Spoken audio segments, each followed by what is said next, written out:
Asan Xidmətin İnnovasiyalar Mərkəzinin fəaliyyəti nədən ibarətdir? Asan modelinin innovativ inkişaf platformasıdır. Fəaliyyətlərimizdən biri də elə adımızdan bəlli olduğu kimi innovasiyalardır. İnvestisiya cəlb etmək şansı əldə ediblər. Vacib layihələrimizdən biri də Asan AI Hub-dır. Ölkəmizdə mövcud süni intellekt ekosisteminin inkişafına öz töhfəmizi verməkdir. Nəticələri necə xarakterizə edirsiniz? Rəqəmin 370 milyard dollar olması gözlənir. Növbəti istiqamət rəqəmsal oyun və robototexnikadır. Oyun eşidəndə ilk fikrinə gələn əyləncədir. Mən qonağım dedim, əslində Vüsal müəllim qonağımız deyil. Asan radionu 10 yaşı münasibəti ilə təbrik edirəm. Qəbuldasan.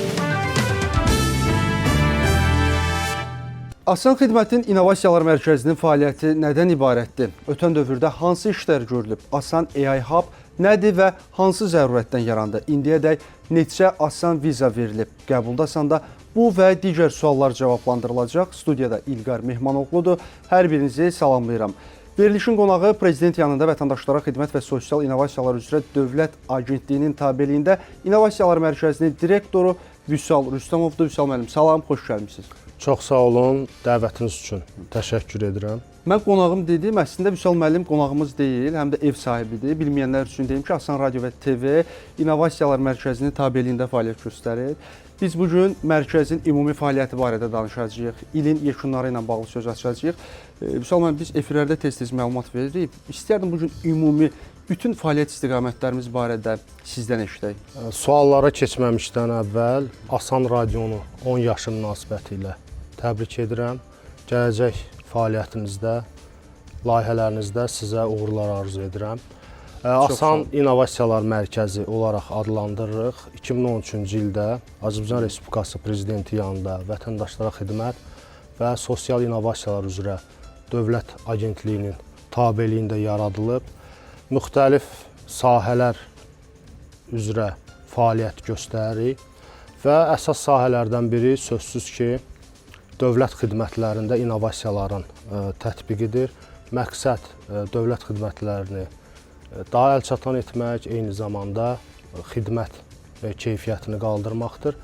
Misal üçün, Asan kommunal mərkəzlərin idarə edilməsini göstərə bilərəm. Asan kommunal mərkəzlər Bakı şəhərində 3 mərkəz fəaliyyət göstərir.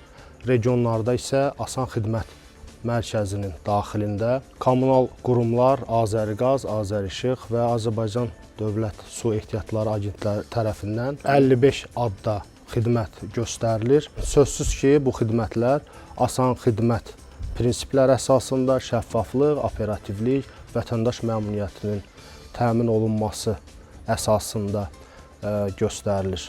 Və bu il ərzində 2025-ci ildə bu qurumlar tərəfindən 560 mindən çox müraciət qəbul olunmuşdur.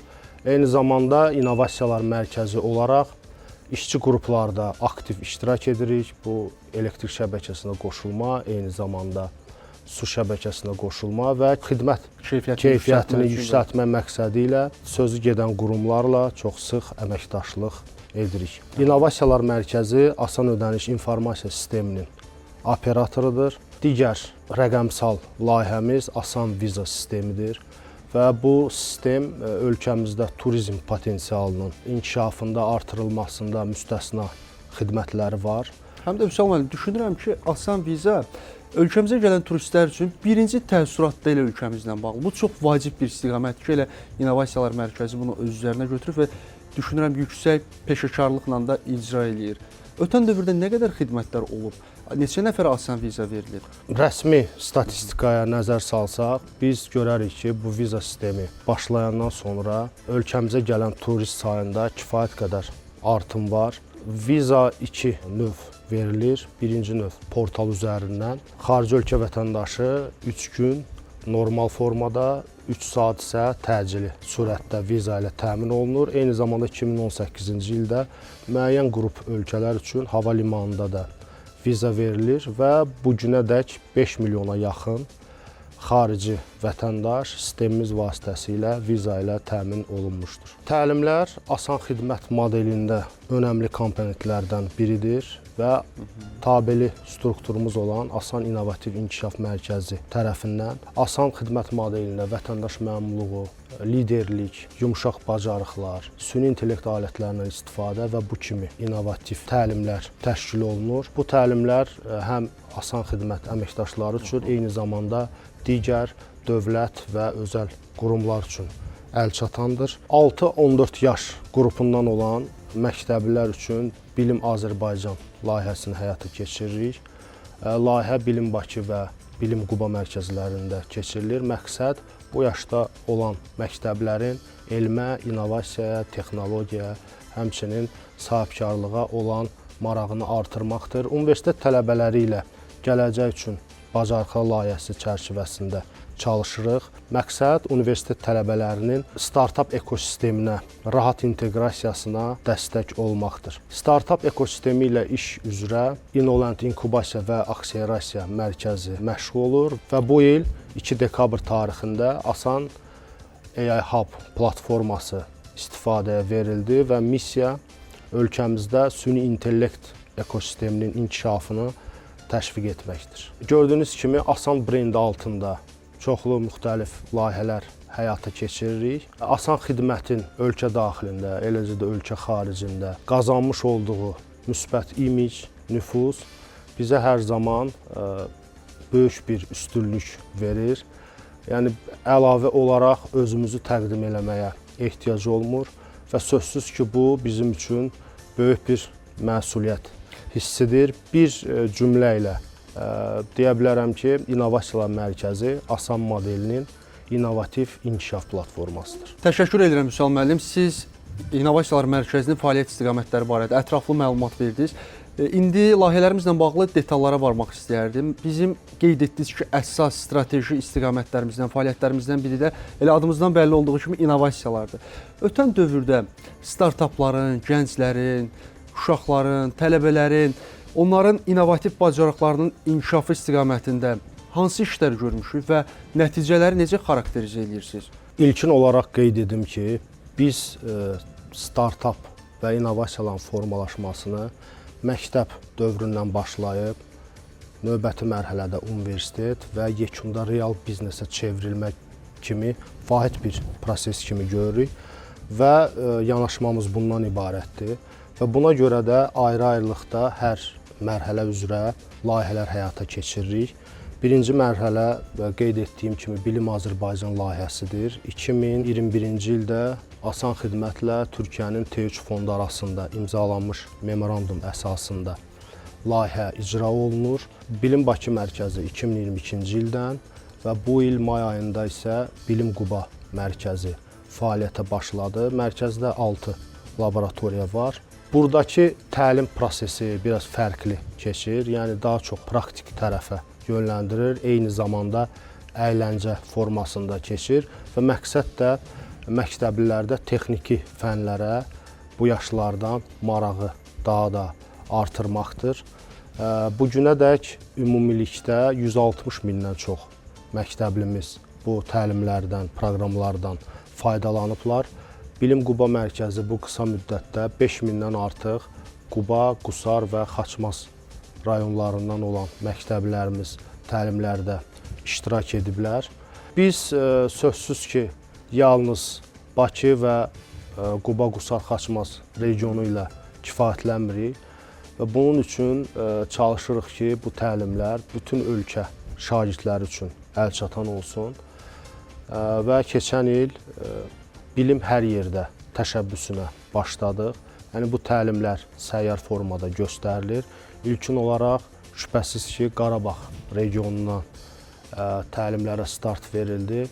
Laçın və Şuşada məktəblilər üçün müəllimlərimiz bilim təlimlərini keçdilər. Digər xüsusi bir məqamı qeyd edim ki, şagirdlərimizdən ibarət komandalar yerli və beynəlxalq yarışlarda çox uğurla iştirak ediblər. Xüsusilə beynəlxalq yarışlarda, robotexnika olimpiyadasında, Dünya Fibonacci yarışında ölkəmizi layiqincə təmsil edərək birincilik və kürsünün ən yüksək fəxri pillələrini tutublar. Bilim Bakı mərkəzi eyni zamanda hamımızın tanıdığımız Texnofest yarışmasının da Azərbaycandakı rəsmi koordinatorudur.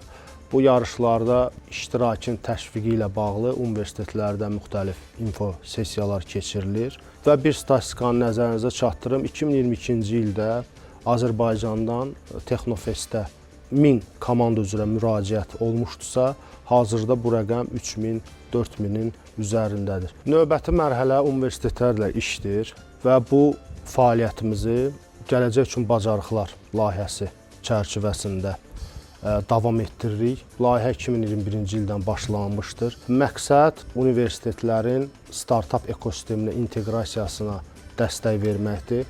Biz universitet tələbələrinə inkubasiya, mentorluq, şəbəkələşmə kimi istiqamətlərdə kömək edirik və bu günə kimi artıq 4 inkubasiya proqramı yekunlaşıb və növbəti ay 4-cü inkubasiya proqramı üzrə demodeyə hazırlıqlar davam edir və 2026-cı ildə növbəti 5-ci inkubasiya proqramını elan edəcəyik. Bu dövr ərzində təlimlərdə ümumilikdə 4000-dən artıq tələbəmiz qoşulub və 200-ə yaxın startap ideyası bu layihə çərçivəsində yaranmışdır. Sevindirici haldır ki, artıq bu universitet startaplarımız öz məhsulları və xidmətləri ilə ölkəmizdə bazarlarda çıxış edirlər, müxtəlif yarışlarda iştirak edirlər, eyni zamanda investisiyalar cəlb edərək böyüyürlər. Üçüncü mərhələ isə artıq daha yetkin startapların dəstəyidir və bu Innovent İnkubasiya və Akselerasiya Mərkəzi vasitəsilə həyata keçirilir. Mərkəz 2018-ci ildə yaradılmışdır və bu dövr ərzində ölkəmizdə startap ekosisteminin quruculuğu, eyni zamanda startap icmasının quruculuğunda mühim rol oynamışdır və ekosistemimizdə ən aktiv oyunçulardan biridir. Mərkəzdə inkubasiya, akselerasiya, 24/7 coworking xidmətləri göstərilir. İnkubasiya proqramlarımızdan bu günədək 100-dən artıq startap, akselerasiya proqramımızdan isə 40-a yaxın startapımız məzun olmuşdur və mərkəz tərəfindən təşkil olunan tədbirlərdə 50 mindən çox innovatorumuz, startapçımız iştirak etmişdir. Ümumilikdə mərkəzin rezidentləri tərəfindən 19 milyon manata yaxın investisiya cəlb olunmuşdur ki, bunların da böyük əksəriyyəti xarici venture fondlardan daxil olmuşdur. Bu il Innoland üçün çox aktiv keçdi. 2 startapımız Lissabon Web Summitində iştirak etdi. Eyni zamanda 10-11 dekabr tarixində İstanbul Takeoff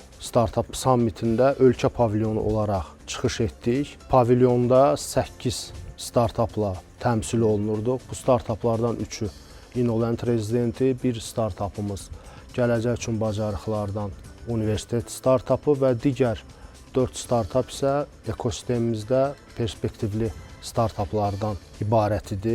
Bu tip tədbirlərdə iştirak, investorlara çıxış, beynəlxalq startaplarla əlaqələrin qurulması, eyni zamanda qlobal startap ekosistemində baş verən trendlərin öyrənilməsi baxımından çox mühümdür. Təşəkkür Vüsal müəllim. Xatırladım ki, qəbuldasan verilişi efirdədir. Aparıcı mənəm İlqar Mehmanoğlu.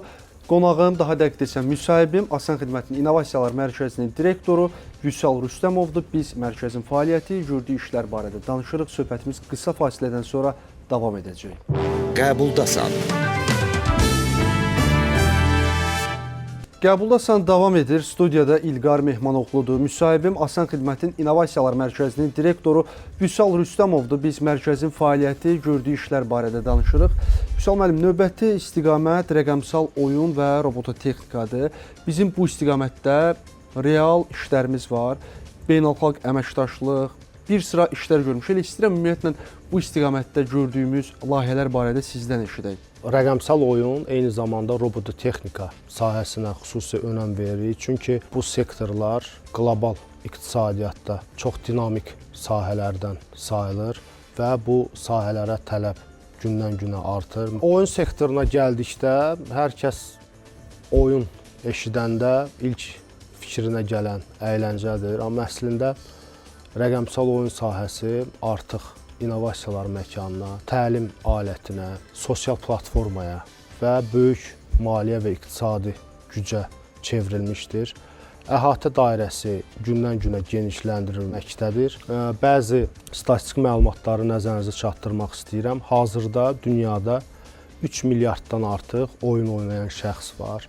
Yaş kateqoriyalarına baxdıqda isə biz məsələn 20 il bundan əvvəl dünyada oyun oynayanların sadəcə 9%-i 50 yaşdan yuxarı idisə, bugün isə bu rəqəm artıq 29%-ə qalxmışdır. İqtisadi tərəfdən 2024-cü ilin olan məlumatına görə oyun sektoru ümumi bazar dəyəri 188 milyard dollar civarındadır və 2027-ci ildə bu rəqəmin 370 milyard dollar olması gözlənir və hazırda ən böyük hissə tutan sektor mobil oyunlar sayılır. Müxtəlif ölkələrlə beynəlxalq əməkdaşlıqlar qururuq. Avropa ölkələri ilə, Amerika ölkələri ilə, Yaxın Şərq, eyni zamanda Uzaq Şərq ölkələri ilə. Lakin qardaş Türkiyə ilə əməkdaşlığa xüsusi bir önəm veririk. Bu ondan ibarətdir ki, burada həm dil faktoru, mədəniyyət faktoru, düşüncə, yanaşma faktoru bu kommunikasiyanı daha effektiv edir. Həmçinin rəqəmsal oyun sahəsində Türkiyənin Bilişim Vadisi və DGH şirkəti ilə əməkdaşlıq edirik. Türkiyə ilə əməkdaşlıq etməyimiz təsadüfi deyil. Türkiyə oyun ekosistemi artıq klasterləşmişdir. Demək olar ki, regionumuzda ən uğurlu ekosistemlərdən sayılır. Hazırda Türkiyədə bəzi məlumatlara görə 500-dən çox mobil oyun studiyası fəaliyyət göstərir və oyun sahəsinə olan investisiyaların daxil olduğu top 3 ölkədən biri Türkiyədir. Sözsüz ki, Türkiyə ekosistemindən Dream Games, Big Games kimi unicornların çıxması da təsadüfi deyil. DGH ilə bu il 3-cü rəqəmsal oyun düşərgəmizi keçirdik. Bu əməkdaşlıqda əsas məqsədimiz gənclərimiz tərəfindən bu Türkiyə təcrübəsinin mənimsənilməsi, onların Türkiyə mentorlarına, Türkiyə investorlarına, eyni zamanda Türkiyə publisherlara, nəşriyyatlarına çıxışına bir dəstək olmaqdır. Düşərgə bu il artıq 3-cü dəfə keçirildi və düşərgə zamanı iştirakçılar Unity, Blender kimi alətlərdən istifadəni öyrəndilər. Eyni zamanda düşərgə vaxtı onlar öz oyun həllərini yaratdılar. Düşərgənin yekununda münsiflər heyəti və Türkiyədən dəvət olunmuş investorlar tərəfindən qiymətləndirildi. Həqiqətən nəticələr bizə çox böyük motivasiya verir və bu üç düşərgənin nəticəsi olaraq 15 startap fondlardan investisiya cəlb etmək şansı əldə ediblər. Yeni ilə oyun sahəsi ilə bağlı planlarımız var. Gələn il 4-cü düşərgəni DGH ilə birlikdə keçirəcəyik. Eyni zamanda yerli oyun studiyalarının biri ilə 6 aylıq ödənişsiz bir inkubasiya proqramına da start verəcəyik.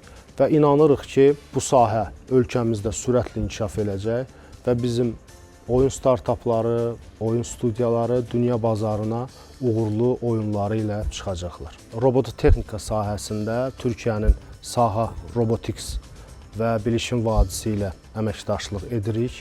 Saha Robotics avtonom xidmət robotları üzrə ixtisaslaşmış bir texnologiya şirkətidir. Bu il artıq ikinci dəfə düşərgəni təşkil etdik. Bu layihəni keçirməkdə əsas məqsədimiz robototexnika sahəsində kadr potensialının gücləndirilməsi, gənclərin sənayeyə inteqrasiyasını sürətləndirmək, eyni zamanda ekosistemimizdə avtonom sistemlər üzrə layihələrinin sayını artırmaqdır. Düşərgə bir ay davam edir. Nəzəri tərəf onlayn təlimlər və praktik tərəflər isə Saha Robotics mühəndisləri və Türkiyədən dəvət olunmuş təlimçilər tərəfindən İnnoland mərkəzində keçirildi. İki düşərgədə cəmi 165 gəncimiz iştirak etdi. Düşərgə zamanı iştirakçılar avtonom sistemlər, robototexnika, avtomatlaşdırma ilə bağlı bilik və bacarıqlarını artırdılar. Eyni zamanda ROS mühitində yəni robot operating system mühitində böyük bir təcrübə qazandılar. Düşərgə zamanı onlar prototiplər hazırladılar, yekunda münsiflər tərəfindən qiymətləndirildi və ilk 3 yer tutan komanda bilişim vadisində, eyni zamanda Saha Roboticsdə təcrübədə iştirak etmək şansı qazandılar. Düşünürük ki, bu da onların karyera qurmasında böyük bir addım oldu. Mən sizə ətraflı məlumata görə təşəkkür edirəm. Bizim növbəti yeni vacib layihələrimizdən biri də Asan AI Hub-dır. Siz az əvvəl qısa məlumat verdiniz bu barədə. Mən istərdim detallı danışaq və hansı zərurətdən yarandı Asan AI Hub? Süni intellekt artıq gələcəyin deyil, günümüzün texnologiyasıdır və demək olar ki, bütün sahələrdə tətbiq olunur və uzun müddətli rəqabət üstünlüyü süni intellektsiz qazanmaq mümkün deyil və əminliklə deyə bilərik ki, hansı qurum, hansı şirkət, hansı ölkə datalardan və süni intellektdən daha ağıllı istifadə etsə, onlar gələcəyin qalibləri olacaqlar. Asan xidmət olaraq süni intellekt sahəsində təcrübəmiz var. Artıq datalardan, süni intellekt alətlərindən, həllərindən istifadə edirik və bu il 2 dekabr tarixində Asan AI Hub platforması yaradıldı. Əsas məqsədimiz ölkəmizdə mövcud süni intellekt ekosisteminin inkişafına öz töhfəmizi verməkdir. Eyni zamanda dövlət qurumları, özəl sektor, universitetlər, tədqiqat mərkəzləri, startap icmasını bir araya yığaraq davamlı tərəfdaşlıq platforması yaratmaqdır və nəticədə bu ölkəmizdə süni intellekt transformasiyasına da öz müsbət töhfəsini verəcəkdir. Hədəflərimizə gəldikdə birinci hədəfimiz açıq innovasiya modelinin yaradılmasıdır. İstənilən dövlət qurumu və özəl sektor nümayəndəsi platformaya daxil olaraq öz çağırışlarını, real ehtiyaclarını və həll gözləntilərini platformada yerləşdirə bilərlər. Həmçinin tədqiqatçılar, texnologiya şirkətləri, startaplar buna uyğun süni intellekt əsaslı həllərini platformaya təqdim edə bilərlər. Hazırda platformada 50-yə yaxın yerli və xarici süni intellekt həlli var və 2 çağırış artıq yerləşdirilmişdir. İndiki mərhələdə çağırışa dair həlləri qəbul edirik və hazırda qiymətləndirmə prosesi davam edir. Eyni zamanda qeyd edim ki, bu prosesdə bizə xarici mütəxəssislər də, ekspertlər də dəstək olurlar. İkinci hədəfimiz tədqiqat və sənaye arasında körpünün yaradılmasıdır. Dövlət qurumu və özəl sektor platformada tədqiqat sorğularını da yerləşdirə bilərlər.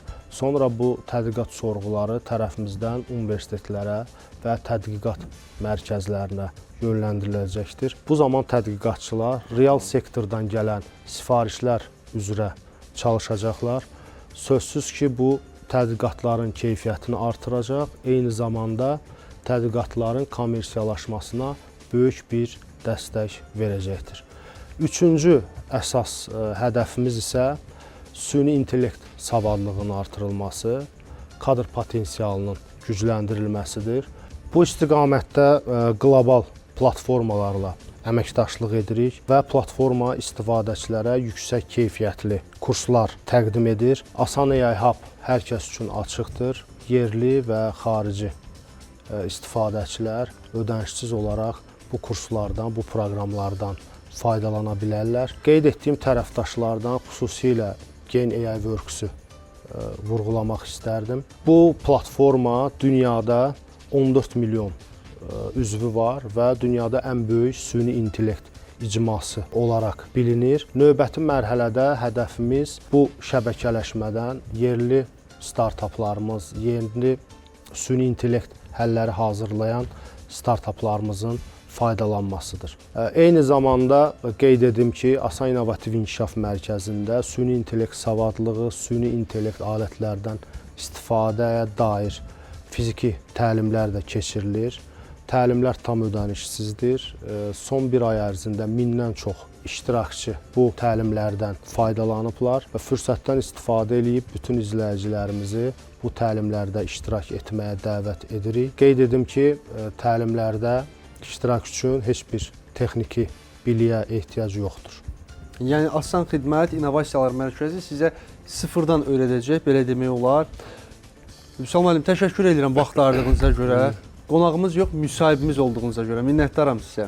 Çox sağ olun, minnətdaram. Mən də eyni zamanda fürsətdən istifadə edib sizi, izləyicilərimizi qarşıdan gələn dünya azərbaycanlılarının həmrəylik günü və yeni il bayramı münasibətilə təbrik edirəm. Hər kəsə sağlam həyat və işlərində uğurlar arzu edirəm. Çox sağ olun, minnətdarım. Belə, qəbuldasına ayrılan vaxt bitdi. Studiyada aparıcı mən idim, İlqar Mehmanoğlu. Qonağım isə daha dəqiq müsahibim, Asan Xidmətin İnnovasiyalar Mərkəzinin direktoru Vüsal Rüstəmov idi. Növbəti qəbullarda görüşmək ümidi ilə sağ olun, sağlıqla qalın. Qəbuldasan.